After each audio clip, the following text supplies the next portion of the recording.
और इस समय की एक बड़ी खबर आपको बता दें, मुंबई से इस वक्त की ये बड़ी खबर मिल रही है। मुंबई के मलाड इलाके में देर रात बड़ा हादसा हुआ है। न्यू कलेक्टर कंपाउंड में एक 4 मंजिला इमारत का बड़ा हिस्सा बगल के 3 मंजिला मकान पर गिरा, जिससे 9 लोगों की दुखद मौत हो गई। हादसे के बाद मलबे से 3 बच्चों और 3 महिलाओं समेत कुल 17 लोगों को निकाला गया। इनमें से ही 9 की मौत हुई है। बाकी 9 लोग अभी घायल हैं, जिन्हें इलाज के लिए अस्पताल में भर्ती कराया गया है। प्रशासन की टीम हादसे के बाद से ही मौके पर बचाव और राहत के काम में जुटी है। तो मुंबई में अभी बारिश शुरू हुई है और इस तरह के हादसे सामने आ रहे हैं। हमारे सहयोगी हमारे साथ जुड़ गए हैं ज्यादा जानकारी के साथ, उनका रुख कर लेते हैं।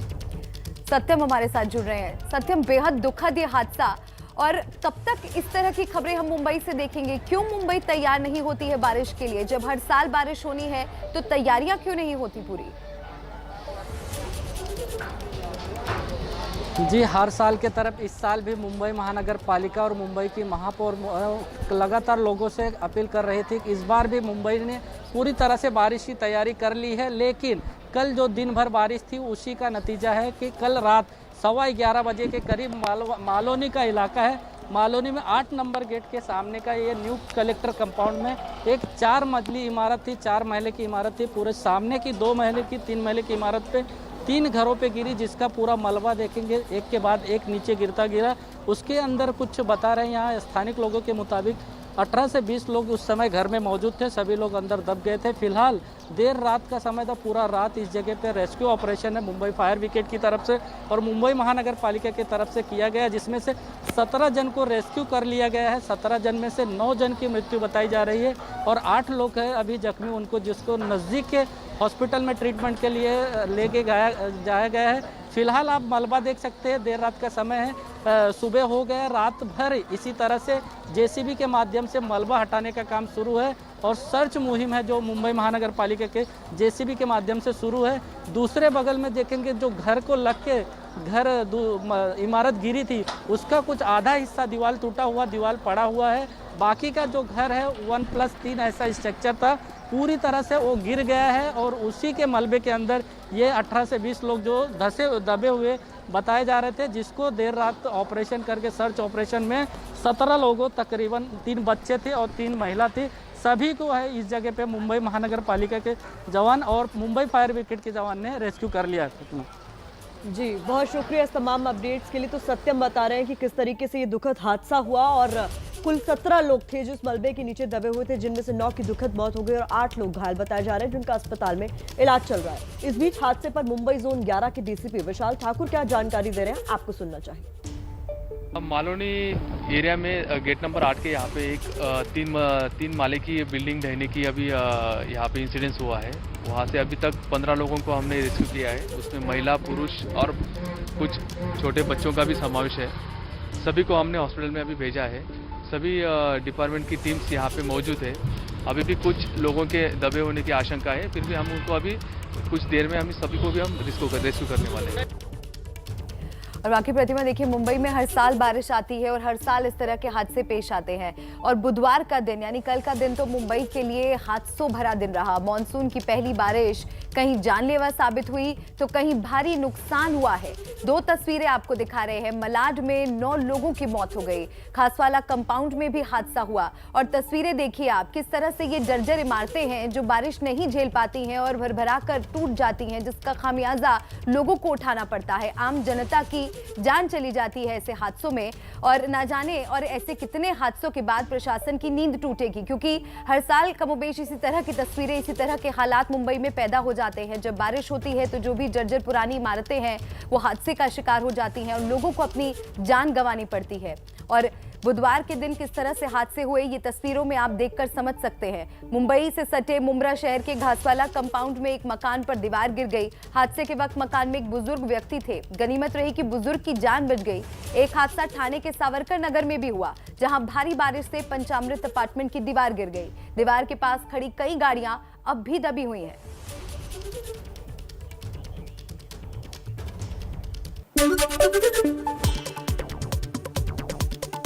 ठाणे के सावरकर नगर में भारी बारिश से पंचामृत अपार्टमेंट की दीवार गिरी। दीवार के पास खड़ी कई गाड़ियां दबी।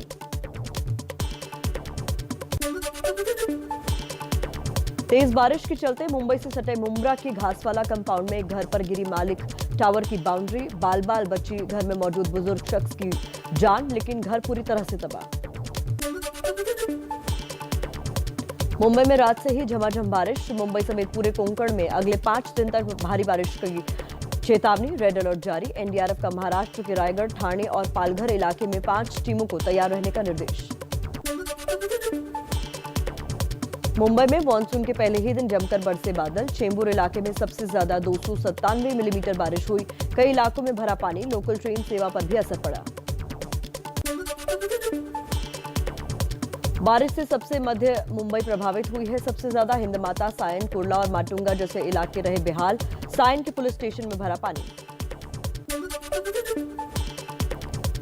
पहली बारिश में मुंबई के गिरगांव इलाके में भी भरा पानी। गिरगांव चौपाटी के आसपास की सड़कों का बुरा हाल। दिन में आए हाई टाइड की वजह से समंदर में 4 मीटर ऊंची लहरें उठी। बारिश के चलते वडाला स्टेशन पर घंटों फंसे रहे यात्री। लोकल ट्रेन के प्रभावित होने से सड़कों पर ट्रैफिक बढ़ गया। वडाला रेलवे स्टेशन के बाहर भी ट्रैफिक जाम दिखा। मध्य मुंबई में रेल पटरियों पर पानी भरने की वजह से वडाला और शिवडी के बीच घंटों रुकी रही ट्रेनें। ट्रेन में फंसे यात्रियों को रेलवे पुलिस ने बड़ी मशक्कत के बाद निकाला।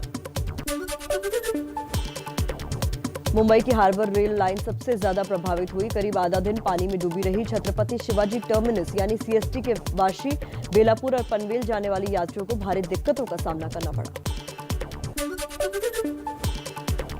मुंबई के दादर टीटी इलाके में मूसलाधार बारिश के चलते सड़कों पर भरा पानी। लोगों की मदद करते दिखे मुंबई पुलिस और ट्रैफिक पुलिस के जवान।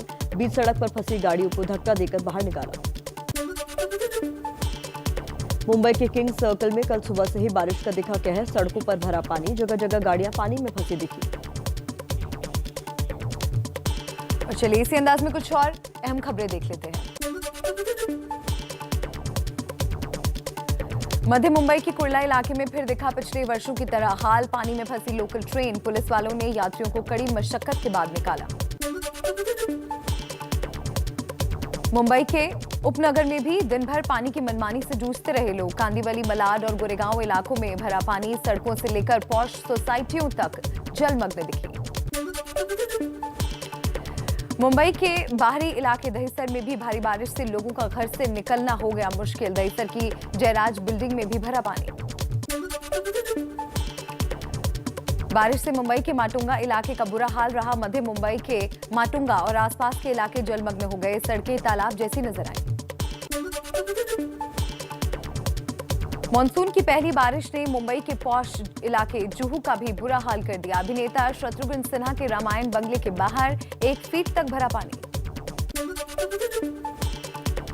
मुंबई के धारावी इलाके में बारिश की वजह से बड़ा हादसा। सड़क पर भरे पानी में आया बिजली का करंट लगने से एक शख्स घायल। स्थानीय लोगों ने लकड़ी के सहारे निकालकर अस्पताल में भर्ती कराया। मुंबई के पास पालघर में मानसून की पहली बारिश में बह गया एक छोटा पुल। पालघर बोईसर रास्ता बंद, जनजीवन अस्त व्यस्त। पालघर में गोरहे खनीवली मार्ग पर बन रहे पुल से ट्रक पलटा। ट्रक का ड्राइवर घायल। पुल के ठेकेदार और पीडब्ल्यूडी पर लापरवाही का आरोप।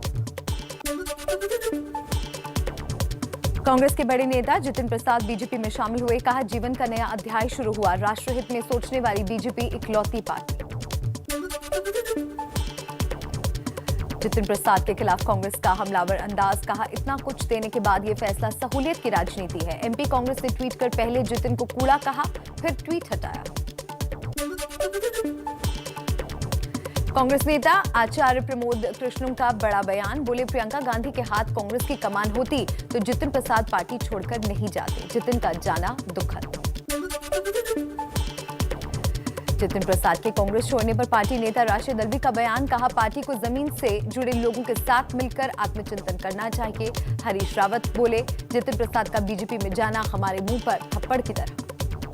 मुंबई से ही इस वक्त की बड़ी खबर आ रही है जो आपको हम बताने वाले हैं। मुंबई के मलाड इलाके में देर रात बड़ा हादसा हुआ है। न्यू कलेक्टर कंपाउंड में एक 4 मंजिला इमारत का बड़ा हिस्सा बगल के 3 मंजिला मकान पर गिरा, जिससे 9 लोगों की मौत हो गई। हादसे के बाद मलबे से 3 बच्चों और 3 महिलाओं समेत कुल 17 लोगों को निकाला गया। इनमें से 9 लोगों की मौत हो गई है। 8 लोग अभी घायल हैं। जिन्हें इलाज के लिए अस्पताल में भर्ती कराया गया है। प्रशासन की टीम हादसे के बाद से ही मौके पर बचाव और राहत के काम में जुटी हुई है।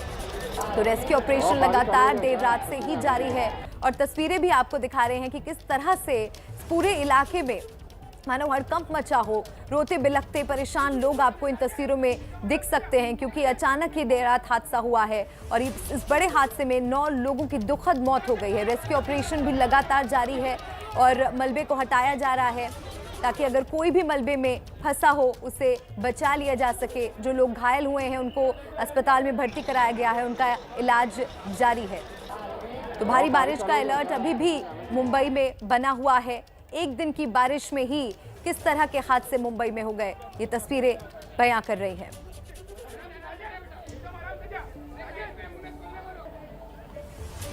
तो बेहद दुखद हादसा मुंबई के मलाड में हुआ है, जिस पर लगातार हम अपडेट आप तक पहुंचा रहे हैं। इस बीच हादसे पर मुंबई जोन 11 के डीसीपी विशाल ठाकुर क्या जानकारी दे रहे हैं, जरा आप जान लीजिए। मालोनी एरिया में गेट नंबर 8 के यहाँ पे एक तीन माले की बिल्डिंग ढहने की अभी यहाँ पे इंसिडेंस हुआ है। वहाँ से अभी तक 15 लोगों को हमने रेस्क्यू किया है। उसमें महिला, पुरुष और कुछ छोटे बच्चों का भी समावेश है। सभी को हमने हॉस्पिटल में अभी भेजा है। सभी डिपार्टमेंट की टीम्स यहाँ पे मौजूद है। अभी भी कुछ लोगों के दबे होने की आशंका है, फिर भी हम उनको अभी कुछ देर में हम सभी को भी हम रेस्क्यू करने वाले हैं। तो इसी पर ज्यादा जानकारी के साथ हमारे सहयोगी सत्यम इस वक्त हमारे साथ जुड़ गए हैं। मलाड से ही जिस जगह पर हादसा हुआ है वो वहां मौजूद है। सत्यम, अभी की क्या स्थिति है? रेस्क्यू ऑपरेशन क्या पूरा हो चुका है या अभी भी काम चल रहा है? जी, रेस्क्यू ऑपरेशन अभी भी चल रहा है। हमारे पीछे आप तस्वीरें देख सकते हैं। 2 जेसीबी है बीएमसी से। दोनों जेसीबी देर रात से आई है इस जगह पे और मलबा निकालने का काम कर रही है।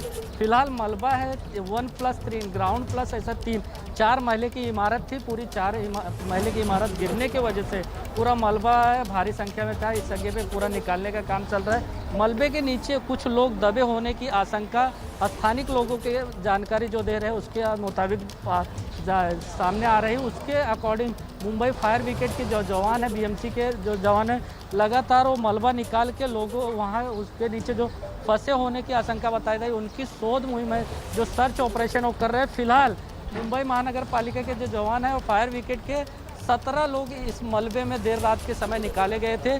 17 लोग को जिसको रेस्क्यू किया गया था उसमें से 9 लोगों की मृत्यु हो गई है। फिलहाल 8 लोगों के ऊपर नज़दीक के हॉस्पिटल में ट्रीटमेंट चल रहा है। फिलहाल आप देख सकते हैं 3 इमारत बिल्डिंग घर है, तीनों घर एक के ऊपर एक गिरने की वजह से इस जगह पे भारी मलबा हो गया था, जमा हो गया था और देर रात का समय था, 11:15 बज रहे थे। कल पूरे मुंबई में ज़ोरदार बारिश थी और इसी बारिश के वजह से ये घर है जो कोलैप्स हो गया था, गिर गया था, जिसके वजह से मलबे में इस जगह पे तीनों घर के रहने वाले 3 से 4 फैमिली की पूरी तरह से दब गई थी। जी सत्यम, एक और सवाल आपसे पूछना चाहती हूँ मैं कि इस वक्त बारिश क्या वहाँ पर हो रही है, क्योंकि अलर्ट तो अभी भी जारी किया गया और साथ ही उस इलाके में क्या इस तरह की और भी बिल्डिंग्स हैं जो जिनकी स्थिति ठीक नहीं है? क्या उन्हें आइडेंटिफाई करके लोगों को शिफ्ट करने के बारे में भी कुछ सोचा जा रहा है? जी, मालोनी इलाका पूरा गहरा सकरा एक इलाका है और बहुत ही ये कंजेस्टेड एरिया होने के वजह से यहाँ 1+3 आप जो भी स्ट्रक्चर देख सकते हैं, आजू बाजू के जितने भी घर बने हैं यहाँ पर सभी घर है 1+3 ऐसा 4 माले का इमारत है, जो कि ये बीएमसी की तरफ से इनलीगल बताया जाता है। फिलहाल इसी के वजह से मुंबई में बारिश होने की वजह से हर साल मुंबई के मालोनी में जो घर होते हैं कोलैप्स होने की, गिरने की घटना सामने आती है। फिलहाल आज सुबह से आसमान में जब देखेंगे तो पूरा काला बादल छाया हुआ है। बारिश से थोड़े समय से हुआ, कुछ समय पहले से बारिश की शुरुआत है। फिलहाल बारिश हो रही है। मुंबई मॉनसून विभाग ने अलर्ट जारी किया है, रेड अलर्ट है उसके। जी सत्यम, तो देखिए सत्यम बता रहे हैं कि इस वक्त भी जोरदार बारिश मुंबई के कई इलाकों में हो रही है और जहां रेस्क्यू ऑपरेशन हो रहा है वहां पर भी कुछ हद तक बारिश ही बाधा बन रही है, क्योंकि जिस इलाके में ये बिल्डिंग गिरी है बेहद सकरा इलाका है। आगे भी अपडेट्स के लिए आपका रुख करते रहेंगे। सत्यम, बहुत शुक्रिया तमाम अपडेट्स के लिए। देखिए, बुधवार का दिन मुंबई के लिए हादसों भरा दिन रहा। मानसून की पहली बारिश कहीं जानलेवा साबित हुई तो कहीं भारी नुकसान हुआ है। इन तस्वीरों के जरिए समझिए, मलाड में बिल्डिंग गिरने से 9 लोगों की मौत हो गई। वहीं मुंबई से सटे मुंब्रा शहर के घासवाला कंपाउंड में एक मकान पर दीवार गिर गई। हादसे के वक्त मकान में एक बुजुर्ग व्यक्ति थे। गनीमत रही कि बुजुर्ग की जान बच गई। तस्वीरें आपको दिखा रहे हैं। 2 तस्वीरें आपके सामने हैं, मलाड में जहां पर 9 लोगों की दुखद मौत हो गई, और एक दूसरी तस्वीर जो आपको दिखा रहे हैं वहां पर बाल एक बुजुर्ग की जान बच गई। वहां पर भी हादसा हुआ, घर पर ही वो मौजूद थे, लेकिन वक्त रहते, समय रहते वो वहां से निकल गए और उनकी जान बच गई। तो बुधवार का दिन मुंबई पर बहुत भारी रहा, कई इलाकों में हादसे पेश आए और उन्हीं से जुड़ी ये अपडेट्स और तस्वीरें आप तक पहुंचाने की कोशिश कर रहे हैं। और अभी भी मुंबई में भारी बारिश का अलर्ट है, जिसको देखते हुए सावधानी बरतने की बेहद जरूरत है। तो मुंबई के 2 अलग अलग इलाकों में हादसे की तस्वीर आई और वजह रही बारिश। मलाड में 9 लोगों की मौत हो गई क्योंकि एक 4 मंजिला इमारत 3 मंजिला मकान पर जा गिरी। इसमें 18 लोग बताए जा रहे हैं कि मलबे के अंदर दब गए थे। रेस्क्यू ऑपरेशन किया गया, उसमें भी खासी दिक्कत पेश आई। फायर ब्रिगेड की टीम को स्थानीय प्रशासन जो लगातार रेस्क्यू ऑपरेशन में जुटा हुआ था, बारिश की वजह से मुश्किलों के बावजूद इसमें से 18 लोगों को निकाला गया, जिनमें 9 लोगों की मौत हो गई है और जो 8 लोग हैं वो घायल है और उन्हें अस्पताल में भर्ती कराया गया। तो महाराष्ट्र में मॉनसून दस्तक दे चुका है और पहली ही बारिश ने मुंबई की पोल खोलकर रख दी है। पहली ही फुहार में बीएमसी की तैयारियों के दावे पानी के साथ बह गए।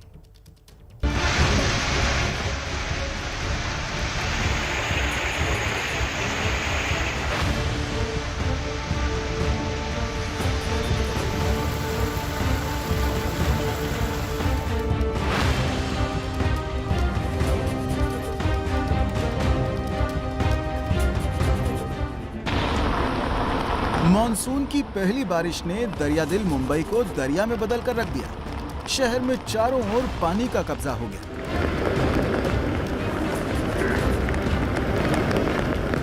कहीं लोग 2 व्हीलर खींचते नजर आए, तो कहीं गाड़ियों को धक्के लगाने की नौबत आ गई। हालात इतने बिगड़ गए कि सड़क पार करने के लिए रस्सी तक का सहारा लेना पड़ा। शाम होते होते पानी ने आम मुंबईकर की हालत पस्त कर दी और देश की आर्थिक राजधानी का यह हाल पहली बार नहीं हुआ। मुंबई के मशहूर अंधेरी इलाके की इन 2 तस्वीरों को देखिए। पहली तस्वीर 2020 की है और दूसरी 2021 की। अब सायन इलाके का हाल देखिए। पिछले साल यहाँ जिस तरह पानी भरा, वैसा ही हाल इस साल भी है। किंग सर्कल का इलाका तो पानी भरने के लिए ही मशहूर है। बारिश होते ही हर साल ये जगह पानी से सराबोर हो जाती है। अब जरा चेंबूर का भी हाल देख लीजिए। यहाँ भी तस्वीर में जरा भी बदलाव नहीं दिखेगा। और सबसे बड़ा सच ये है कि कैलेंडर पर भले ही साल बदलता रहे, लेकिन मुंबई का सूरत हाल कभी नहीं बदलता, जिसकी गवाह है पिछले 8 साल से मुंबई से आई ये तस्वीरें, जहां बारिश शुरू होती नहीं कि मुंबई गोते लगाने लगती है। हर बार बड़े बड़े दावे किए जाते हैं, लेकिन वो दावे भी पानी में डूब जाते हैं। और जिनके ऊपर जिम्मेदारी है वो कैसे बयानों की रस्म अदायगी करके सब कुछ भूल जाते हैं, वो भी जान लीजिए, सुन लीजिए। इसे आपातकाल कहिए, क्लाइमेट चेंज कहिए, लेकिन ये स्थिति पहले कभी ना बनी थी और मैं उम्मीद करता हूँ कभी ना बनेगी।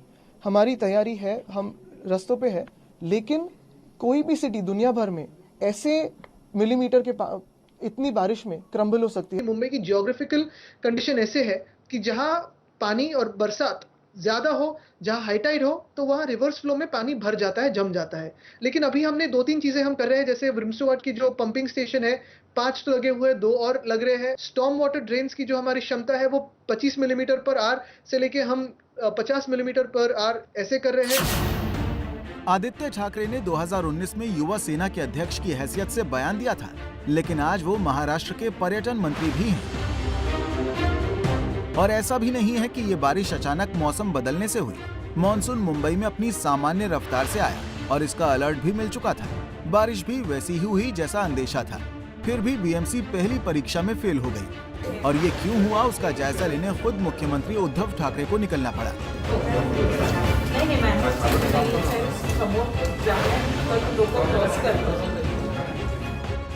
मुंबई में अगले 5 दिन तक भारी बारिश की आशंका है। मौसम विभाग ने ऑरेंज अलर्ट को रेड अलर्ट में बदल दिया है और मुंबई वासियों को घर में ही रहने की सलाह दी गई है। तो मुंबई का ड्रेनेज सिस्टम दुरुस्त रहे, इसकी जिम्मेदारी शिवसेना के कब्जे वाली बीएमसी की है। बीएमसी का बजट 40,000 करोड़ रुपए का है, जो कई राज्यों के बजट से ज्यादा है। इसमें पानी निकासी के लिए 1150 करोड़ रुपए खर्च करने का दावा किया जाता है। इसी तरह सीवेज डिस्पोजल पर बीएमसी 1060 करोड़ रुपए खर्च करने का दावा करती है। तो देखिए, इतना भारी भरकम बजट और हजारों करोड़ रुपए पहली बारिश में ही धुल जाते हैं। अब सवाल यह है कि मुंबई में आखिर पानी क्यों भरता है, तो इसका जवाब भी है। जवाब क्या है, जानिए। मुंबई का ड्रेनेज सिस्टम 140 साल पुराना है। ये ड्रेनेज सिस्टम 25 से 50 मिलीमीटर पानी हर घंटे निकाल सकता है, लेकिन जरूरत क्या है, जरूरत है 280 मिलीमीटर प्रति घंटे की निकासी की।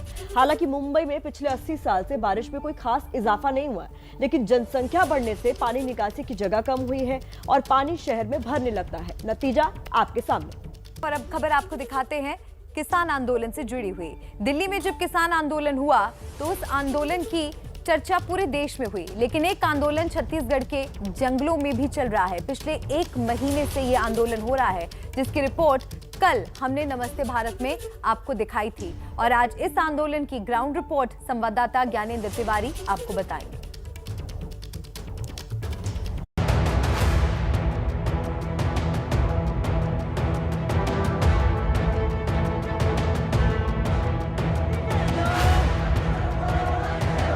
जंगल जमीन को अधिकार दो, आदिवासी अस्मिता के लिए आगे बढ़ो, आदिवासी अस्मिता। बीजापुर सुकमा के जंगलों में आदिवासी अधिकारों की ये गूंज पिछले 1 महीने से सुनाई दे रही है से बर्खास्त हो, सुंदर। और हालात कहीं बिगड़ न जाएं, इसलिए शासन और सुरक्षा बलों ने कटीले तारों का जाल बिछा दिया है। ये बॉर्डर भारत पाकिस्तान का नहीं है, लेकिन तनाव जो है उस तनाव को समझने के लिए इन तारों को परिभाषित करना इसलिए ज़रूरी है क्योंकि दिल्ली का भी एक आंदोलन है और सिंगू बॉर्डर पर जिस तरह से इन तारों ने एक बहुत बड़ा बखेड़ा खड़ा किया था, वैसा ही कुछ बीजापुर सुकमा के सीमावर्ती इलाके में भी देखा और सुना जा रहा है। प्रशासन ने आंदोलन वाली जगह से 40 किलोमीटर पहले कंटेनमेंट जोन का बैनर लटका दिया है। यहाँ से जब हम आगे बढ़े तो एबीपी न्यूज की टीम को जगह जगह रोका गया। 1 घंटे के सफर के बाद जब हम आदिवासियों के बीच पहुँचे तो यहाँ नारे भी थे और सरकार के खिलाफ नाराजगी भी। आदिवासियों का नरसंहार बंद करो, आज सुंदर राजगमलों से बर्खास्त हो। जब तक हमारा ये जो कैंप का जो आदेश दिए हैं, वो कैंप के बारे में जो मुद्दा है वो जब तक वापस नहीं आएगा, जब तक कैंप नहीं हटेगा, तब तक ये संघर्ष जारी रहेगा। सभा खत्म होगा लेकिन आंदोलन जारी रहेगा, यहाँ पे आंदोलन चलते रहेगा। जंगलों के बीच हजारों की संख्या में आखिर आदिवासी क्यों धरना दे रहे हैं, अब उसकी वजह जान लीजिए। दरअसल बीजापुर सुकमा के सरहदी इलाकों में सुरक्षा बलों ने एक कैंप बनाया है। स्थानीय लोगों को कैंप से आपत्ति है और इसे हटाने की मांग कर रहे हैं। सरकार का पक्ष है कि नक्सलियों पर लगाम लगाने के लिए कैंप जरूरी है। कैंप विवाद को लेकर ही गोलीबारी हुई थी, जिसमें महिला समेत 3 ग्रामीणों की मौत हो गई थी। अब ग्रामीणों की मांग है कि कैंप हटाने के साथ साथ आरोपी सुरक्षा कर्मियों पर कार्रवाई भी हो। आंदोलन लगभग 1 महीने से चल रहा है और भविष्य में इसका रोड मैप क्या होगा, इसलिए बुधवार को आम सभा बुलाई गई थी। तय हुआ कि कोरोना के चलते भीड़ कम की जाएगी, लेकिन आंदोलन की नई धुरी अब सुकमा और बीजापुर मुख्यालय बनेंगे। जो कमेटी के जो दल हैं वो अभी भूपेश जी के पास भी जाएंगे, वहाँ भी बात रखेंगे और वहाँ रख के वहाँ वो क्या कहते हैं, कैसे करते हैं, तो वहाँ पर भी बात रखने के लिए अब आगे बढ़ेंगे। तो आंदोलनकारियों ने बात का रास्ता जरूर खुला रखा है, लेकिन सड़क का रास्ता अब भी बंद है। जहां आंदोलन हो रहा है वहां सड़कों में इस तरह से लकड़ी डाल दिए गए हैं और यहां 4 पहिया वाहन आगे नहीं ले जा सकते हैं आप। और अगर आपको जाना है तो इन लकड़ियों को या तो पार करना पड़ेगा या फिर इसके बगल में जो पगडंडी है उस रास्ते से जाना पड़ेगा। आंदोलनकारी जो हैं वो ये कह रहे हैं कि ये लकड़ी भी सड़क से नहीं हटाया जाएगा। भीड़ जरूर छट रही है, कुछ ये भी कह रहे हैं कि भीड़ कम होगी ज़रूर, लेकिन लोग यहाँ बैठेंगे। फिलहाल आप देख सकते हैं कि भीड़ है, गड्ढे हैं और लकड़ियों से इस तरह सड़कों को बाधित किया गया है। आंदोलन जारी रहेगा, अब तक यही फैसला लिया गया। स्थानीय प्रशासन का प्रतिनिधि मंडल भी कई बार आंदोलनकारियों से बात कर चुका है, लेकिन बात अब तक नहीं बनी। और लगातार खिंचते आंदोलन से सुरक्षा व्यवस्था के लिए भी गंभीर संकट खड़े होते जा रहे हैं, क्योंकि जिस जगह आंदोलन हो रहा है उसी इलाके में 1 महीने पहले ही आदिवासियों के साथ मुठभेड़ में 22 जवान शहीद हुए थे। सर, क्या लग रहा है, क्या कोशिश आप लोग की तरफ से जारी है और क्या आश्वासन मिल रहा है उधर से? लगातार जिला प्रशासन के द्वारा उनसे संवाद बनाया गया है और कल जैसे चर्चा हुई थी तो पॉजिटिव रिस्पांस है। उन्होंने सहमति दी है कि जो अपनी बातें हैं उसको कानूनी तरीके से रखें। हम लोग के बहुत चैलेंज है, क्योंकि पूरा जो ये एरिया है नक्सल गतिविधि की दृष्टि से बहुत ज़्यादा संवेदनशील है। प्रशासन और आदिवासी अब तक किसी एक राय पर नहीं पहुंचे, लेकिन मुमकिन है कि सीएम भूपेश बघेल से मुलाकात के बाद सुलह का कोई रास्ता निकले। हजारों आदिवासियों की भीड़ जंगल के बीच धरने पर बैठी है। कैसे ये लोग बारिश से लेकर धूप और झुलसा देने वाली गर्मी के बीच भी डटे हुए हैं, ये भी बता रहे हैं एबीपी न्यूज संवाददाता ज्ञानेंद्र तिवारी। पत्थर से बने चूल्हे, लकड़ी की कलछी, ट्रैक्टर ट्रॉली की छत और पत्तियों के बीच आशियाना, यही है 1 महीने से चल रहे इस आदिवासी आंदोलन की पहचान। इन लोगों ने जंगल से जुटाए संसाधनों की मदद से ही एक अस्थायी गांव बना लिया है, जहां घी रोटी भले ही ना हो, लेकिन नून भात का इंतजाम पूरा है। जंगल है, जंगल में भगोना चढ़ा हुआ है और भगोने में चावल पक रहा है। यहाँ पर चलाने के लिए इस चावल को ये बांस की लकड़ी है और महीनों से इन्हीं लकड़ी, इसी जंगल में, इसी आग और भगोने के सहारे ये सारे लोग खाना बनाते हैं, खाते हैं। पत्थर का चूल्हा है। चूँकि दिल्ली राजधानी है, चूँकि दिल्ली में सभी की नज़र है, इसलिए उनके खाने की चर्चा, उनके लंगर की चर्चा, किसान आंदोलन के लंगर की चर्चा हो रही थी। लेकिन बस्तर का ये आदिवासी जो इस तरह से रोज़ खाना पका रहा है पिछले 1 महीने से, इसकी चर्चा नहीं हो रही थी। इसीलिए कल हमने आपको जो तस्वीर दिखाई उसके बाद ये तय किया, जाएंगे, बताएंगे, सुध लेंगे इनकी और देखेंगे, समझेंगे। देखिए, एक केवल यही चूल्हा नहीं है। इधर आइए ज़रा, इधर आइए, देखिए ये भी चावल बन रहा है यहाँ पर। ये देखिए, ये भी यहाँ चावल ही पक रहा है और एक चूल्हा नहीं है, एक चूल्हा नहीं है। दुर्गेश आते जाइए, इसलिए दिखाना ज़रूरी है कि कैसे ये आंदोलन चल रहा है, कैसे ये आंदोलन चल रहा है। यहाँ भी चूल्हे हैं और ये सब लोग खाना पका रहे हैं। एबीपी न्यूज की टीम जब आंदोलनकारियों के बीच पहुंची तो यहाँ की तस्वीरें कुछ वैसी ही थीं जैसी दिल्ली के किसान आंदोलन के दौरान दिखी थी। सर छुपाने के लिए यहाँ भी अस्थायी टेंट गाड़े गए थे, जिनमें आराम कर रही महिलाएं कई दिनों का कपड़ा लत्ता लेकर आई थी। किसी के साथ बच्चे थे तो कोई अकेले ही आंदोलन की आवाज को मजबूती देने पहुंचा था। अभी कोई जानकार मुझे कह रहा था कि जब कभी नक्सलवाद खत्म होगा तो इसी इलाके में अंतिम नक्सली मारा जाएगा। आप समझ रहे हैं ये कितना अति संवेदनशील इलाका होगा। यहाँ घर नहीं दिखेंगे आसपास आपको, ये जंगल है, यहाँ आप रात को अकेले आ नहीं सकते और अगर आप कहीं बाहर दूर शहर से आ रहे हैं तो आप दिन में भी नहीं आ सकते। लेकिन देखिए कैसे यहाँ पे माताएं और बहनें जो हैं वो ऐसे महीनों से पड़ी हैं और इसमें कुछ अभी बिछा नहीं है और बिछाने के लिए अगर कुछ है तो ये पॉलीथीन है। फर्क बस इतना था कि दिल्ली में किसानों ने धीरे धीरे अपने लिए स्थायी निर्माण कर लिया था, लेकिन आदिवासियों के पास देसी जुगाड़ था। मकसद मेरा ये है कि इस घने जंगल में कैसे आदिवासी इतने दिनों तक बैठे हैं ये आपको दिखा सकूं और दिखाने के लिए मैं सड़क से उतरकर इस गोल घेरे में आया हूं, इसलिए क्योंकि ये एक दूसरा एंगल है कि मैं आपको दिखा सकूं कि कैसे तंबू के सहारे ये लोग बैठे हैं। और ये पानी देखिए इसमें लाते हैं। इसमें क्या है? पानी है? पानी है। किस चीज़ का बना हुआ है? ये किसका बना हुआ है? क्या आप बोल सकते हो? आप बताओ किस चीज़ का बना है? मम्मी बना कि तुम भाषा की दिक्कत है। देखिए यहाँ पर आपको कोई इस तरह के बॉटल मिलेंगे जिसमें कपड़े बंधे हैं, या तो फिर ये भी नहीं बता पा रहे हैं कि किस चीज़ का इस्तेमाल करके बनाए हैं। यहाँ पर कोई अगर दिल्ली बॉम्बे से आए तो एक दिन नहीं रह सकता है, लेकिन देखिए ये 1 महीने से अपनी मांग को लेकर यहाँ बैठे हुए हैं। और ये पूरे गोल घेरे को दिखाइए कि कैसे यहाँ पर लोग बैठे हैं और केवल यही मांग कि वो पुलिस अधिकारियों को हटाएं जिनकी वजह से ये सब हुआ है। आंदोलन जारी रहेगा, भीड़ छट सकती है, यही यहाँ का निष्कर्ष है। कैमरा पर्सन दुर्गेश साहू के साथ ज्ञानेंद्र तिवारी, एबीपी न्यूज, बीजापुर। इस कोरोना काल में लोगों की मदद के लिए कई हाथ आगे आए। कुछ ऐसी ही कहानी बिहार के यश झा की है, जिनकी कोशिशों की तारीफ देश में नहीं विदेश में भी हुई। यश से बात की संवाददाता शिखा ठाकुर ने। छोटी उम्र, मैं तो ये सोच के ही चल रहा था कि मुझे मदद तो करनी ही है, कुछ भी हो जाए। बड़ा काम। न्यूजीलैंड की एम्बेसी से एक ईमेल आया था। नन्हे कदम, विश्व भर में देश का नाम। 32 अलग अलग कंट्रीज के अलग अलग रिप्रेजेंटेटिव थे, इंक्लूडिंग मी। 14 साल की उम्र, 11वीं के छात्र यश झा। महज इतनी सी नहीं रह गई है अब यश की पहचान। कोरोना काल में सोशल मीडिया पर मदद की गुहार प्रशासन तक पहुंचाने वाले यश झा को आया है न्यूजीलैंड से बुलावा। क्यों और किस काम ने इस नन्ही सी जान को इतना बड़ा बना दिया, सुनिए यश की जुबानी।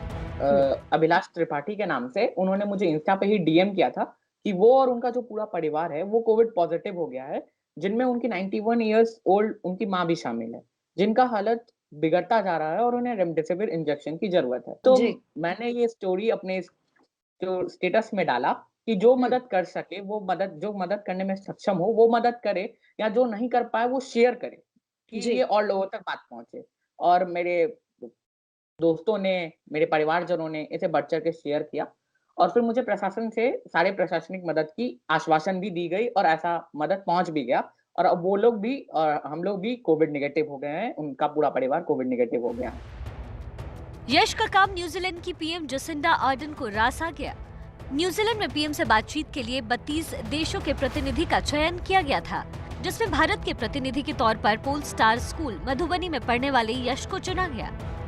मेरा जो मीटिंग हुआ न्यूजीलैंड के प्राइम मिनिस्टर के साथ, उसमें उनके जो कैबिनेट मिनिस्टर्स हैं वो शामिल थे और 32 अलग अलग कंट्रीज के अलग अलग रिप्रेजेंटेटिव थे, इंक्लूडिंग मी फ्रॉम इंडिया। और उस मीटिंग में अहम मुद्दा तो यही, नाम से ही पता चलता है कि पॉजिटिव मीडिया है, तो उसमें लोगों ने अपना विचार, मतलब अपना थॉट बांटा सबने कि कैसे सोशल मीडिया को हम बेटर कर सकते हैं, कैसे लोगों के पास डोर टू डोर जाके समझा सकते हैं, क्योंकि अभी तो कोविड सिचुएशन है। तो मैंने वहां पे बोला कि हम सोशल मीडिया पे ही कैंपेन चला के सोशल मीडिया को पॉजिटिव वे में यूज नहीं करवा सकते। हमें पीपल्स को इसके बारे में अवेयर करना पड़ेगा, not only in online mode but in offline mode as well. इतनी सी उम्र में इतना बड़ा काम करने वाले यश के स्कूल के डायरेक्टर और परिवार की खुशी का भी ठिकाना नहीं रहा। और हो भी क्यों ना, 14 साल के यश ने काम जो बड़ा किया।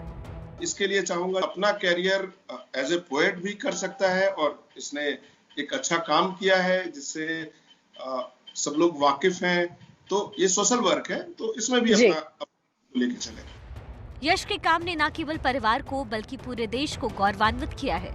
यश को हमारी ओर से भी ढेरों शुभकामनाएं।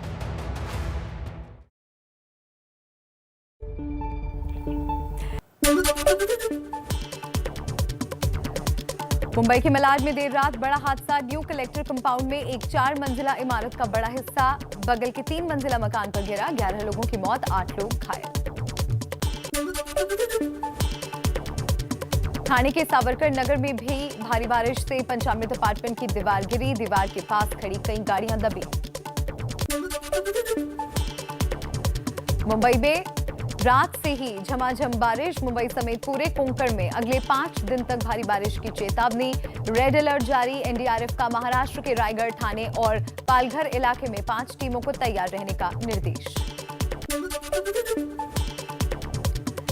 मुंबई में मानसून के पहले ही दिन जमकर बरसे बादल। चेंबूर इलाके में सबसे ज्यादा 297 मिलीमीटर बारिश हुई। कई इलाके में भरा पानी। लोकल ट्रेन सेवा पर भी असर पड़ा। बारिश से सबसे मध्य मुंबई प्रभावित। हिंदमाता, सायन, कुर्ला और माटुंगा जैसे इलाके रहे बेहाल। सायन के पुलिस स्टेशन में भरा पानी। पहली बारिश में मुंबई के गिरगांव इलाके में भी भरा पानी। गिरगांव चौपाटी के आसपास की सड़कों का बुरा हाल। दिन में आए हाई टाइड की वजह से समंदर में 4 मीटर तक ऊंची लहरें उठी। बारिश के चलते वडाला स्टेशन पर घंटों फंसे रहे यात्री। लोकल ट्रेन के प्रभावित होने से सड़कों पर ट्रैफिक बढ़ गया। वडाला रेलवे स्टेशन के बाहर भी ट्रैफिक जाम दिखा। मध्य मुंबई में रेल पटरियों पर पानी भरने की वजह से वडाला और शिवडी के बीच घंटों रुकी रही ट्रेनें। ट्रेन में फंसे यात्रियों को रेलवे पुलिस ने बड़ी मशक्कत के बाद निकाला। मुंबई की हार्बर रेल लाइन सबसे ज्यादा प्रभावित हुई। करीब आधा दिन पानी में डूबी रही। छत्रपति शिवाजी टर्मिनस यानी सीएसटी से वाशी, बेलापुर और पनवेल जाने वाले यात्रियों को भारी दिक्कतों का सामना करना पड़ा।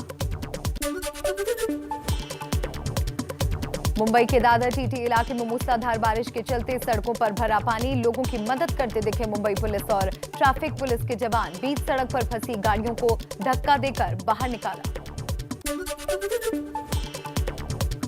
मुंबई के किंग सर्कल में कल सुबह से ही बारिश का दिखा कहर। सड़कों पर भरा पानी, जगह जगह गाड़ियां पानी में फंसी। मध्य मुंबई के कुर्ला इलाके में फिर दिखा पिछले वर्षों की तरह हाल। पानी में फंसी लोकल ट्रेन। पुलिस वालों ने यात्रियों को कड़ी मशक्कत के बाद निकाला। मुंबई के उपनगर में भी दिन भर पानी की मनमानी से जूझते रहे लोग। कांदिवली, मलार और गोरेगांव इलाकों में भरा पानी। सड़कों से लेकर पॉश सोसाइटियां तक जलमग्न दिखी। मुंबई के बाहरी इलाके दहिसर में भी भारी बारिश से लोगों का घर से निकलना हो गया मुश्किल। दहिसर की जयराज बिल्डिंग में भी भरा पानी। बारिश से मुंबई के माटुंगा इलाके का बुरा हाल रहा। मध्य मुंबई के माटुंगा और आसपास के इलाके जलमग्न हो गए। सड़कें तालाब जैसी नजर आई। मॉनसून की पहली बारिश ने मुंबई के पॉश इलाके जुहू का भी बुरा हाल कर दिया। अभिनेता शत्रुघ्न सिन्हा के रामायण बंगले के बाहर 1 फीट तक पानी भरा। मुंबई के धारावी इलाके में बारिश की वजह से बड़ा हादसा। सड़क पर भरे पानी में आया बिजली का करंट लगने से एक शख्स घायल। स्थानीय लोगों ने लकड़ी के सहारे निकालकर अस्पताल में भर्ती कराया। मुंबई के पास पालघर में मानसून की पहली बारिश में बह गया एक छोटा पुल। पालघर बोईसर रास्ता बंद, जनजीवन अस्त व्यस्त।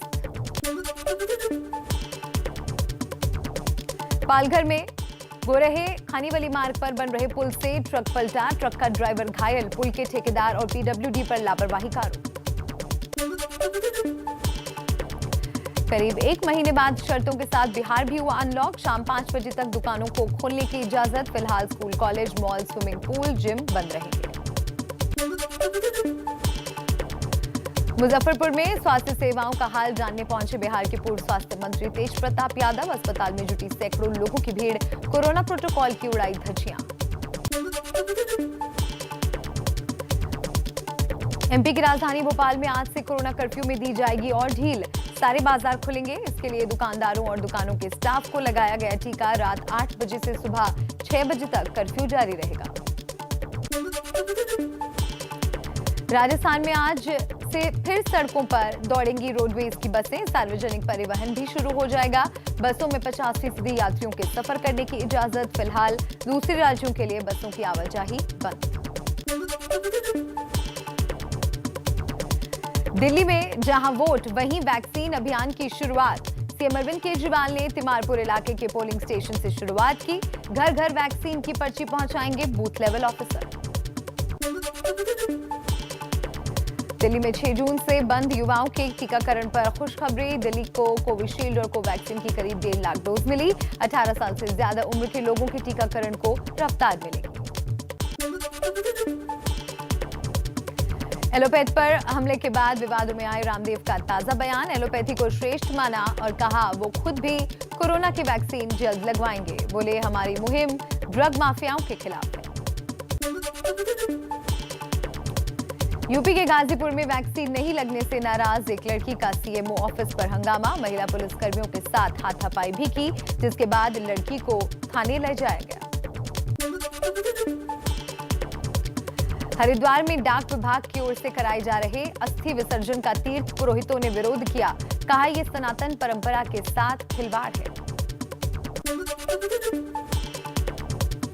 यूपी में कोरोना से जुड़े मामलों की इलाहाबाद हाईकोर्ट की बेंच में आज फिर सुनवाई। गंगा किनारे शवों को दफनाने की उच्च स्तरीय जांच। सम्मान के साथ अंतिम संस्कार कराने और लापरवाह अफसरों के खिलाफ कार्रवाई की मांग की गई है। कोरोना का अपडेट आपने जान लिया। बात राजनीति की।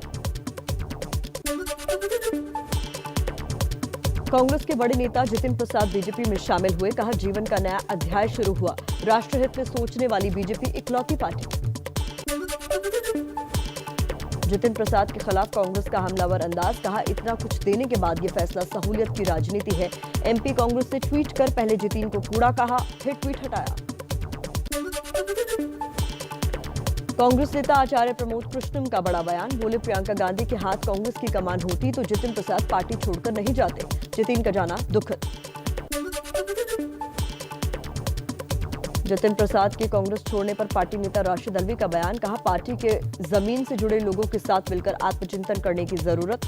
हरीश रावत बोले जितिन प्रसाद का बीजेपी में जाना हमारे मुंह पर थप्पड़ की तरह। कांग्रेस की बागी विधायक अदिति सिंह ने कहा बीजेपी में जितिन प्रसाद का भविष्य उज्जवल है, कांग्रेस एक परिवार की पार्टी बनकर रह गई है। जितिन प्रसाद के बीजेपी में जाते ही शाहजहांपुर में समर्थकों ने गाड़ी से कांग्रेस का झंडा उतारकर बीजेपी का झंडा लगाया, पटाखे फोड़कर जश्न मनाया। राजस्थान कांग्रेस में फिर बगावत के सुर, सचिन पायलट के समर्थन में कांग्रेस महासचिव भंवर जितेंद्र सिंह बोले पायलट से किया वादा पूरा होना चाहिए, उनकी मांगों पर गौर करना चाहिए। कांग्रेस अध्यक्ष सोनिया गांधी की हाई लेवल कमेटी के सामने कैप्टन की पेशी के बाद पंजाब में पोस्टर वॉर, मोहाली में लगे सीएम कैप्टन अमरिंदर सिंह के पोस्टर, मंगलवार को अमृतसर में भी लगे थे पोस्टर। पंजाब कांग्रेस के अंदरूनी कलह की रिपोर्ट पर हरीश रावत बोले हमने रिपोर्ट फाइनल कर ली है, आज या कल किसी भी समय कांग्रेस अध्यक्ष को सौंप देंगे। सोनिया गांधी की हाई लेवल कमेटी में शामिल थे हरीश रावत। बिहार एनडीए में घमासान, जीतन राम मांझी की पार्टी ने समन्वय समिति बनाने की मांग की। बीजेपी ने कहा सरकार बेहतर समन्वय के साथ चल रही है, भ्रम पैदा करने वाले होंगे बेनकाब।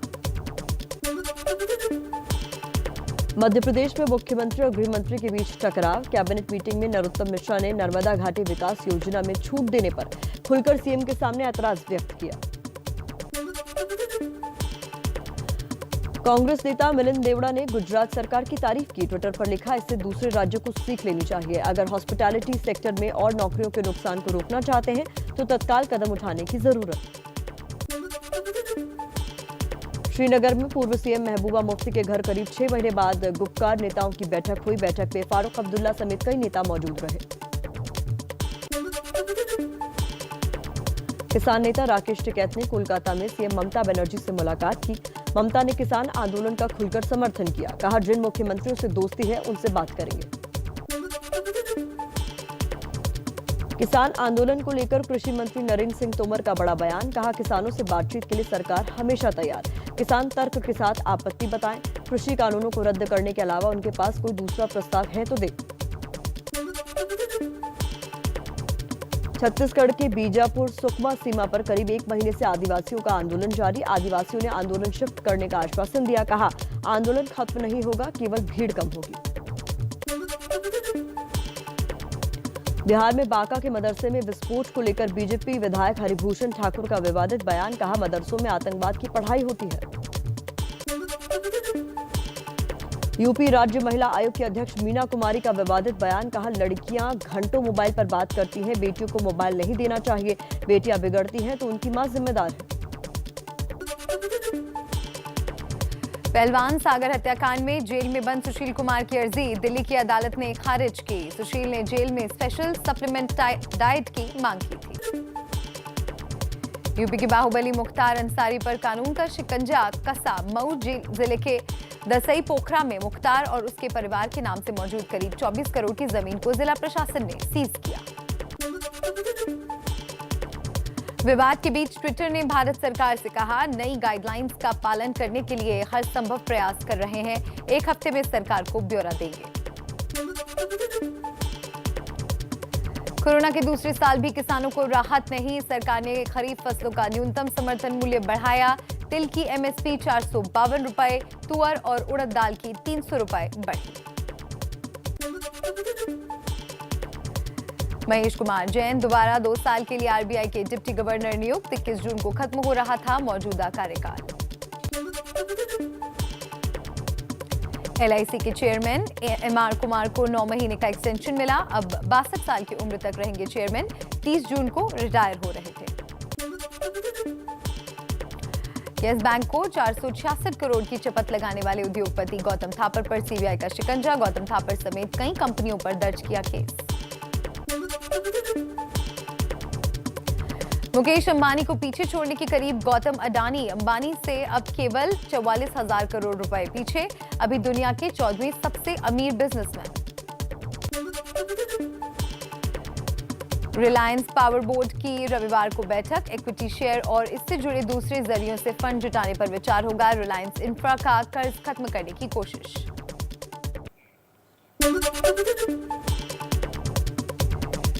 जियो बना भारत का सबसे मजबूत ब्रांड और दुनिया का सबसे मजबूत टेलीकॉम ऑपरेटर। ब्रांड फाइनेंस 2021 की रिपोर्ट में ये दावा किया गया। डिजिटल पेमेंट ऐप मोबीक्विक में अब अबू धाबी इन्वेस्टमेंट अथॉरिटी से $20 मिलियन का नया फंड जुटाया। आईसीसी ने जारी की ताजा टेस्ट रैंकिंग। बल्लेबाजों में 5वें नंबर पर पहुंचे विराट कोहली, रोहित और पंत एक साथ 6ठे नंबर पर। टॉप 10 में 3 भारतीय।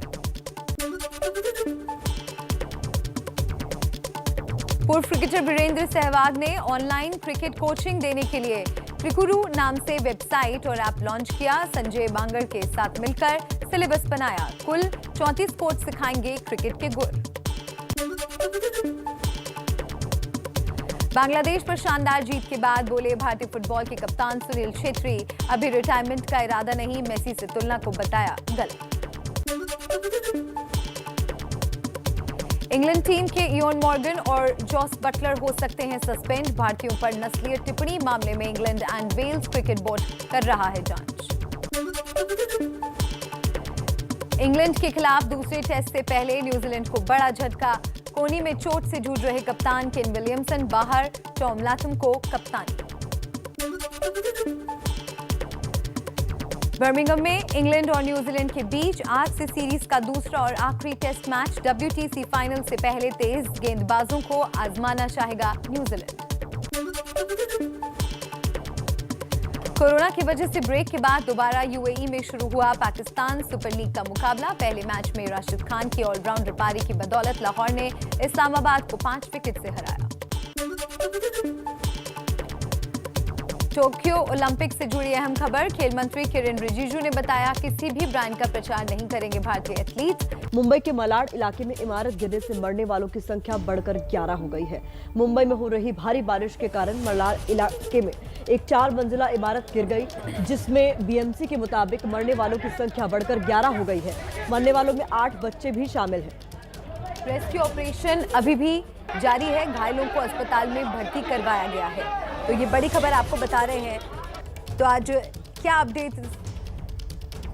मुंबई हादसे में मरने वालों की संख्या बढ़ गई है। अब संख्या 11 हो चुकी है। अभी भी बहुत से लोग हैं जो अस्पताल में घायल अवस्था में हैं। उनका इलाज अभी चल रहा है। मुंबई की बिल्डिंग गिरने के बाद ये हादसा हुआ और ताज़ा अपडेट जो मिल रहा है, मरने वालों की संख्या इसमें बढ़ गई है और मरने वालों में बच्चे भी शामिल हैं। सबसे दुखद यह है कि एक तो मौत का आंकड़ा बढ़ा है। 11 लोगों की इस मामले में मौत हुई है, जिसमें 8 बच्चे शामिल हैं। आप सोचिए किस तरह की स्थिति उस वक्त रही होगी जब भरभरा के ये इमारत गिर गई होगी। मुंबई में जब भी बारिश की शुरुआत होती है, कुछ इसी तरीके से जो जर्जर इमारतें हैं वो जवाब दे जाती हैं और उसका खामियाजा उन आम जनता को भुगतना पड़ता है जो इंतजार कर रही होती है कि प्रशासन ऐसी तमाम इमारतों को आइडेंटिफाई करें और लोगों को कहीं और शिफ्ट करें। लेकिन देखिए अवस्था, ये तस्वीरें देखिए उस वक्त की है जब रेस्क्यू ऑपरेशन चल रहा था और उस दौरान भी भारी बारिश का दौर जारी था।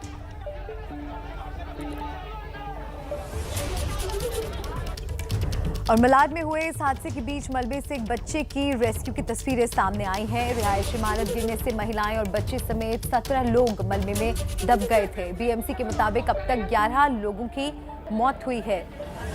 ये देखिए एक बच्चे को इस तरह से रेस्क्यू किया गया।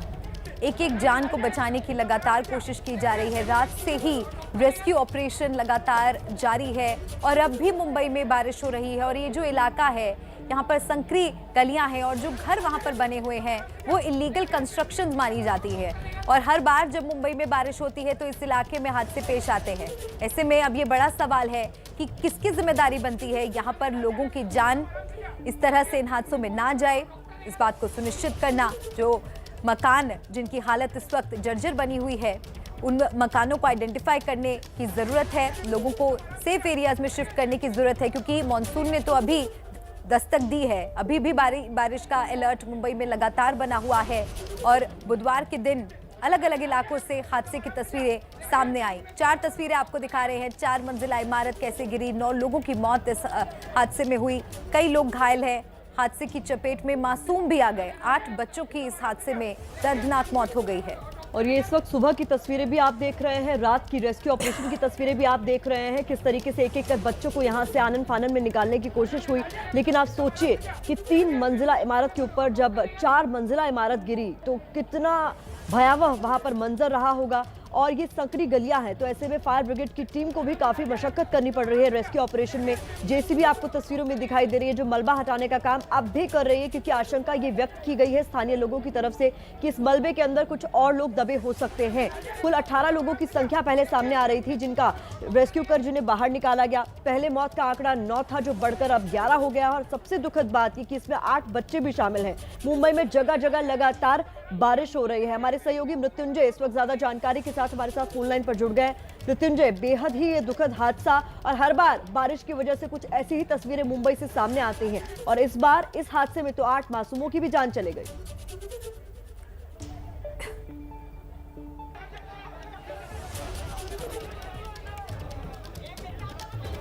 मृत्युंजय, अगर आपको मेरी आवाज मिल रही हो तो हर बार मुंबई में कुछ ऐसी ही स्थिति देखने को मिलती है और आज तक सीख नहीं ली गई।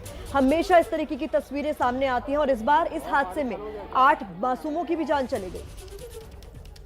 जी बिल्कुल, देखिए अभी 3 दिन पहले ही मुंबई महानगर पालिका ने एक इमारतों की सूची जारी की थी जो जर्जर हालत में है, और हर बार मानसून के हादसों में इस प्रकार के हादसे होते हैं और लोगों की जान जाती है। इस बार भी वो खानापूर्ति मुंबई महानगर पालिका ने कर दी है, लेकिन उन्हें बचाने के लिए और ऐसी घटनाएं ना हो इसे सुनिश्चित करने के लिए कोई कदम नहीं उठाया।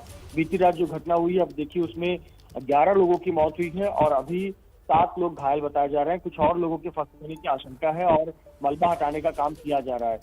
लगातार जो फायर ब्रिगेड की टीमें हैं, कर्मचारी हैं, वो लगातार मलबा हटाने का काम कर रही हैं। ये जो मुंबई का मलाड इलाका है, मुंबई उपनगर में स्थित है, और ये मालवानी इलाके में यहाँ बहुत सारे अवैध निर्माण भी होते हैं, और ग्राउंड +1 और ग्राउंड +3 इस प्रकार के स्ट्रक्चर का निर्माण अवैध तरीके से भी किया जाता है, लेकिन इसे बोलने वाला, देखने वाला, कार्रवाई करने वाला या रोकने वाला कोई नहीं होता। और जब इस प्रकार के हादसे होते हैं तब आवाज उठाई जाती है, और यही हादसा बीती रात भी हुआ, और ये बड़े हादसे में अब तक इतनी 11 लोगों की मौत हो गई है। फिलहाल अभी भी रेस्क्यू का काम चल रहा है। जी, यूपी के ललितपुर में वैक्सीनेशन के दौरान एक बड़ी लापरवाही देखने को मिली। एक शख्स को 5 मिनट के भीतर वैक्सीन की दोनों डोज दे दी गई।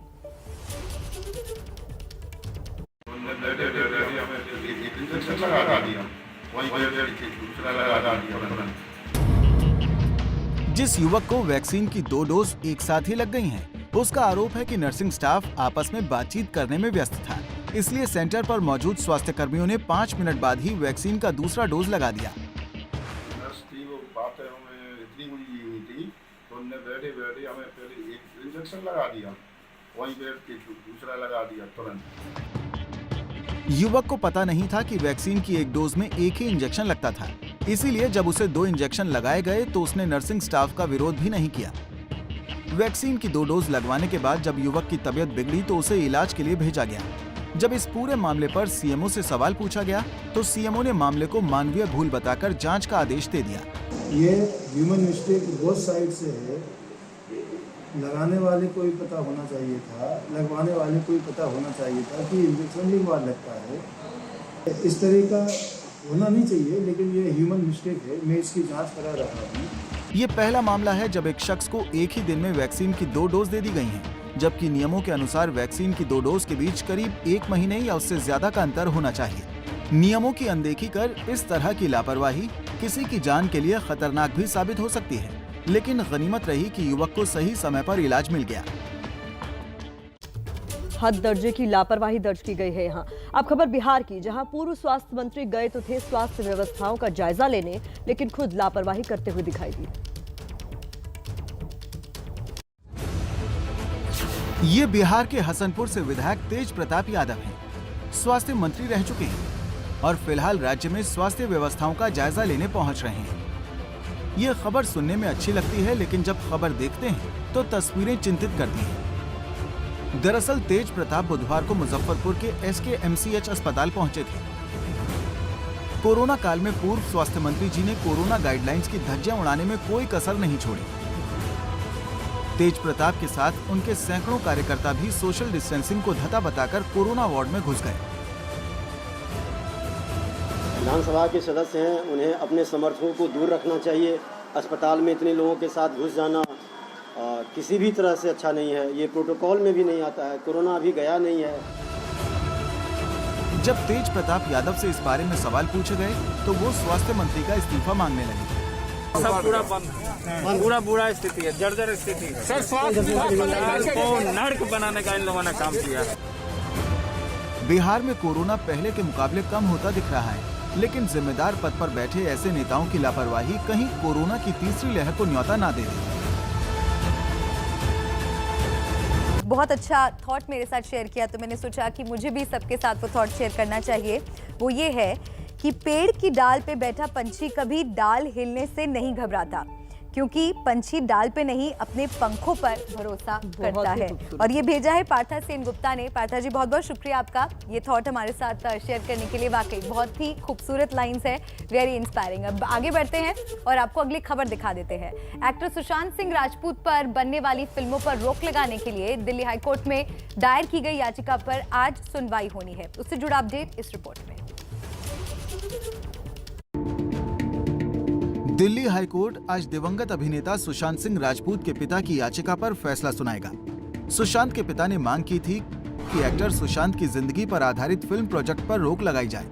फिल्म में उनके बेटे के नाम या उससे मिलते जुलते कैरेक्टर के इस्तेमाल पर रोक लगे। याचिका में सुशांत की बायोपिक पर बनने वाले प्रोजेक्ट का भी जिक्र किया गया है। याचिका में न्याय द जस्टिस, सुसाइड और murder, a star was lost और शशांक फिल्म का जिक्र है। पिछले साल 14 जून को एक्टर सुशांत सिंह राजपूत के फ्लैट से उनका शव बरामद हुआ था। पुलिस ने अपनी जांच में इसे आत्महत्या का मामला बताया था। बाद में इस मामले की जांच सीबीआई को सौंप दी गई। अब बात कंगना रनौत की। फिल्म एक्ट्रेस कंगना रनौत ने दावा किया है कि वो बॉलीवुड की सबसे ज्यादा टैक्स पे करने वाली अभिनेत्री है, लेकिन काम न होने की वजह से वो पिछले साल का पूरा टैक्स नहीं भर पाई है।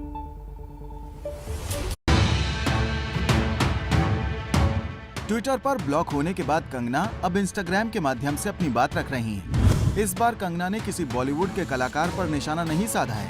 इस बार कंगना ने कोरोना से अपनी आय पर पड़ने वाले असर की बात साझा की है। मैं देश के हाईएस्ट टैक्स स्लैब के अंदर आती हूँ। मैं अपनी आय का 45% टैक्स के तौर पर देती हूँ। मैं देश की हाईएस्ट टैक्स पेइंग एक्ट्रेस हूँ, लेकिन काम न होने की वजह से पिछले साल में आधा टैक्स नहीं चुका पाई थी। तो 26 मई को साल का पहला चंद्र ग्रहण लगा था और आज सूर्य ग्रहण का दिन है। सूर्य ग्रहण से जुड़ी हर जानकारी इस रिपोर्ट में देखिए। दुखद समाचार ये है कि 8 बच्चे भी शामिल हैं और अब इस हादसे पर राजनीति भी शुरू हो गई है। बीजेपी नेता राम कदम ने हादसे के लिए बीएमसी को जिम्मेदार ठहराया है और कहा है कि बीएमसी लापरवाह नहीं होती तो हादसा नहीं होता। राम कदम ने कहा है कि ये हादसा नहीं बल्कि हत्या है। तो बीजेपी नेता राम कदम ने बयान देते हुए बीएमसी को कटघरे में खड़ा किया है। कहा है इन मौतों के लिए जिम्मेदार केवल बीएमसी है और ये कोई हादसा नहीं है बल्कि ये हत्या है। तो मुंबई हादसे को लेकर अब राजनीति शुरू हो गई है। हमने बताया था आपको कि मलाड इलाके में इमारत गिरने से 11 लोगों की मौत हो गई है, इनमें 8 बच्चे भी शामिल हैं। और इसी पर अब बीजेपी नेता राम कदम का बयान सामने आया है, जिन्होंने बीएमसी को इस पूरे हादसे के लिए जिम्मेदार बताते हुए कहा है कि बीएमसी अगर लापरवाह नहीं होती तो इतना बड़ा हादसा नहीं होता। साथ ही उन्होंने ये भी कह दिया कि यह हादसा नहीं हत्या है। तो मलाड हादसे को लेकर बीजेपी का शिवसेना पर हमला। बीजेपी नेता राम कदम ने इस हादसे के लिए बीएमसी को जिम्मेदार ठहराया। जैसा कि आप जानते हैं बीएमसी इस वक्त शिवसेना के पास है।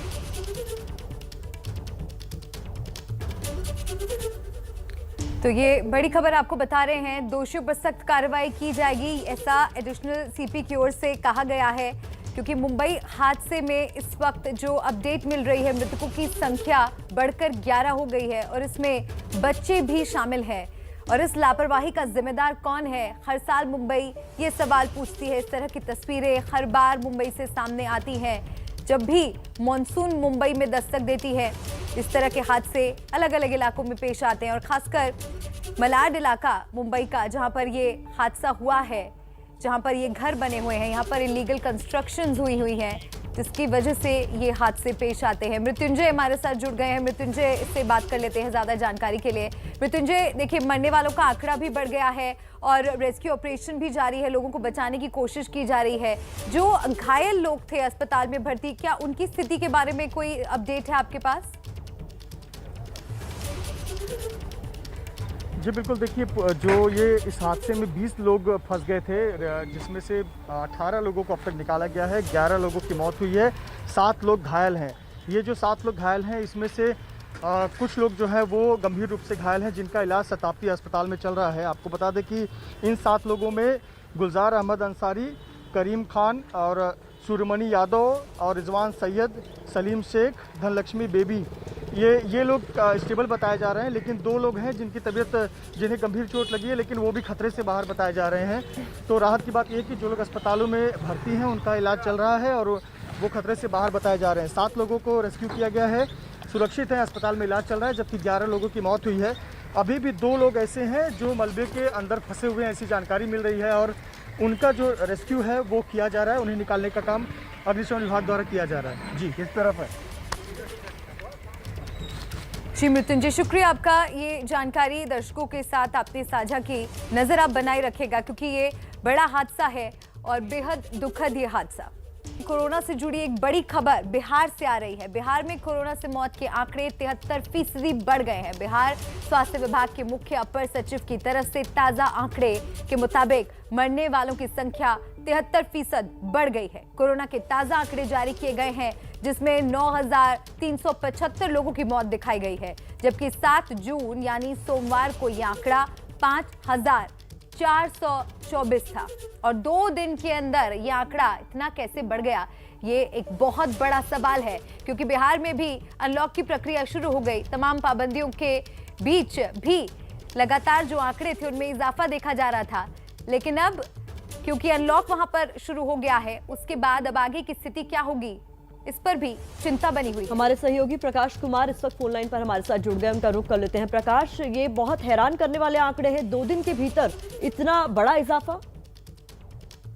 दरअसल ये आंकड़े जो है वो पुराने हैं। जिस हिसाब से लाशें जलाई जा रही थी, कोरोना से मौत हुई थी, उसको लेकर जो हिसाब रखे जा रहे थे, उनका लेखा जोखा रखा जा रहा था, उसमें गड़बड़ी थी। और 18 मई को हाईकोर्ट ने आदेश दिया था कि जो आंकड़े आ रहे हैं वो सही नहीं है, इसे जांच कराई जाए और सही आंकड़ों को पेश किया जाए। तो इसके तहत एक कमेटी बनी थी स्वास्थ्य विभाग की तरफ से, और फिर जब जांच की गई तब ये आंकड़े सामने आए हैं जो 73% ज्यादा है।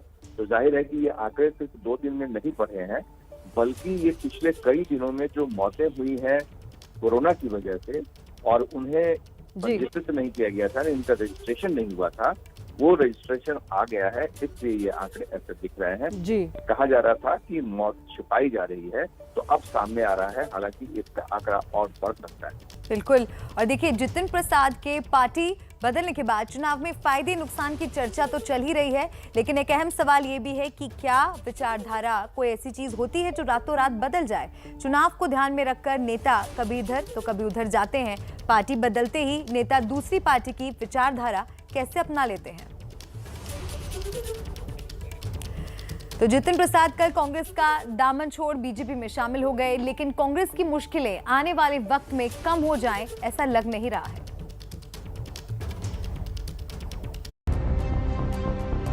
राजस्थान में सचिन पायलट और अशोक गहलोत के बीच फिर रार तेज हो गई है। इसके संकेत खुद सचिन पायलट ने दिए हैं। एक बयान में सचिन ने आलाकमान से नाराजगी जताई है और उनके मुद्दों को न सुलझाने के आरोप लगाए हैं। सचिन के आरोपों को कांग्रेस के महासचिव कुंवर जितेंद्र का साथ मिला है। बात हुई होगी हाईकमांड से या जो इंचार्ज जनरल सेक्रेटरी से, जो भी है, उनको पूरा जरूर, जो अगर बात हुई है तो उसको जरूर पूरा भी करना चाहिए। बगावत के सुर यूपी से होते हुए राजस्थान और फिर मुंबई तक सुनाई दे रहे हैं। कांग्रेस नेता मिलिंद देवड़ा ने ट्वीट कर गुजरात मॉडल की तारीफ की और लिखा, अन्य राज्यों से सीखने के लिए एक अच्छा कदम, इसे एक संवेदनशील इशारा न समझे।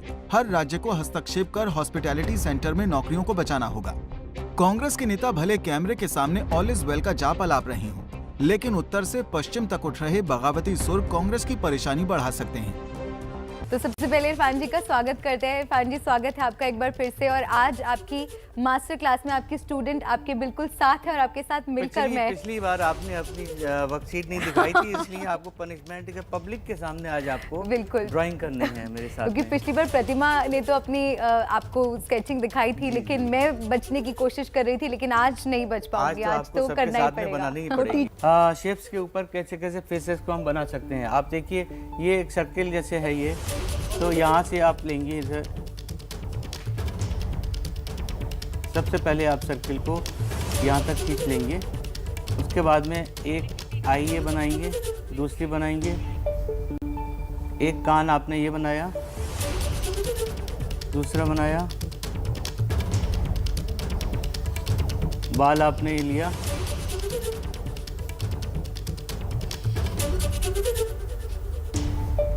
नाक छोटी सी बना देंगे, और ये आपने ये एक चेहरा आपका ऐसे तैयार हो गया। देखिए सेकंड वाले में आप लेंगे इसी तरह से, दो कान जो बराबर से बनाएंगे आप दोनों कानों को, दो आँख बीच में इस तरह से बनाएंगे। इसी तरह से आप यहाँ तक इसको लेकर के आएंगे, क्योंकि ये शेप ऐसी का है। नीचे तक चिन थोड़ी सी आप लंबी भी कर सकते हैं। ये एक लाइन एल जैसा थोड़ा सा आप बनाएंगे इसको, नाक को।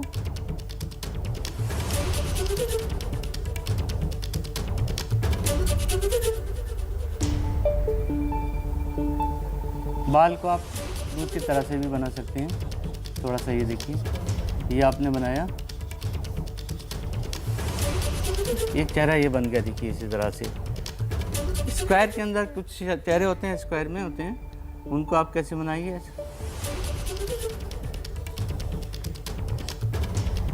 दो कान आपने ऐसे बनाए, दो आंखें बराबर बराबर से बना के। अब आप देखिए इनको,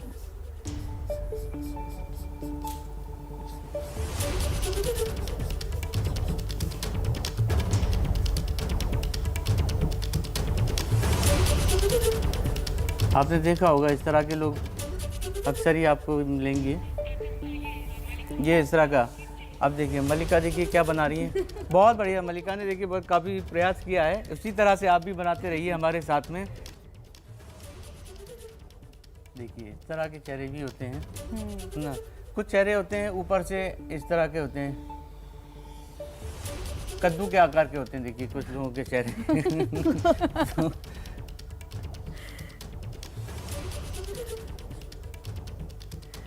लेकिन ये यहाँ पर मैंने आपको ये एक बच्चा बनाया है। इस तरह से ये देखिए एक बच्चे का शेप बन गया, क्योंकि शुरुआत में इसी तरह के होते हैं अक्सर चेहरे। तो ये आपको मैंने आज चेहरों के बारे में बताया कि कितनी तरह के चेहरों से, लाइनों से आप चेहरों को बना सकते हैं। तो इरफान जी की मास्टर क्लास से प्रेरित होकर कुछ लोगों ने अपनी एंट्रीज हमें भेजी भी है। एक बार जरा उस पर भी रिपोर्ट देख लें। पहली तस्वीर भेजी है नायसा सिंह ने। नायसा ने मौजूदा वक्त की बड़ी चुनौती को खूबसूरत ढंग से अपनी कल्पना के रंग में रंगा है। वैक्सीन को लेकर फैल रही तमाम भ्रांतियों के खिलाफ लोगों को जागरूक करने की कोशिश की है और भ्रम से भागो वैश भी दिया है। दूसरी तस्वीर भेजी है शुभम शर्मा ने। शुभम ने पेंटिंग के जरिए ट्विटर के मौजूदा विवाद को पन्नों में उतारा है। नोएडा के रहने वाले 9 साल के सम्यक आनंद अपने स्कूल के दिनों को मिस कर रहे हैं और अपनी भावनाओं को उन्होंने भी पेंसिल से पन्नों पर उकेरा है और वो स्कूल खुलने का बेसब्री से इंतजार कर रहे हैं। शुक्रिया इरफान जी और शुक्रिया मलिका, आपका भी बहुत ज़्यादा अच्छी मेहनत आपने की, कोशिश आपने की। तो इरफान जी की मास्टर क्लास इसी तरीके से नमस्ते भारत में जारी रहेगी। आप भी अपने स्केचेस बनाकर हमें भेजिए। namaste-bharat@abpnetwork.com पर आपकी एंट्रीज का हमें इंतजार रहेगा।